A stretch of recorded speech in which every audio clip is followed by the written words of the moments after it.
بسم اللہ الرحمن الرحیم کلا لا تطعه واسجد واقترب، ہرگز نہیں اس کی بات نہ مانو اور سجدہ کرو اور قریب آ جاؤ۔ لفظ ترجمہ کلا، کلا کا مطلب ہے ہرگز نہیں، لا تطعه، لا ناہیہ ہے، یعنی یہاں پہ نہیں کی گئی ہے، منع فرمایا گیا ہے۔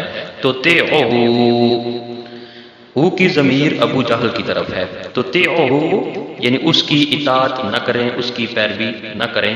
یہاں پہ حضرت محمد صلی اللہ علیہ وآلہ وسلم کو اللہ تعالیٰ نے فرمایا ہے کہ اس کی اطاعت نہ کریں، بلکہ کیا کریں؟ واسجد واقترب، واو کا مطلب ہے اور، سجدہ یسجدو سے ہے اور اس کا فعل امر ہے اسجد، یعنی کہ حکم دیا گیا ہے۔ واقترب، اقتربا یقترب اقتراباً سے ہے اور اس کا فعل امر ہے اقترب، یعنی میرے قریب ہو جائیں، یعنی سجدہ کریں اور میرے قریب ہو جائیں۔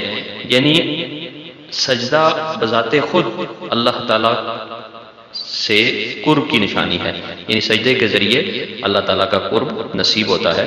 تو اللہ تعالیٰ نے یہاں پہ فرمایا ہے ہرگز نہیں اس کی بات نہ مانو اور سجدہ کرو اور قریب آ جاؤ۔ جزاکم اللہ۔ محمد محترم جیند تاب جنت آدم، سب عرب تے سب عجم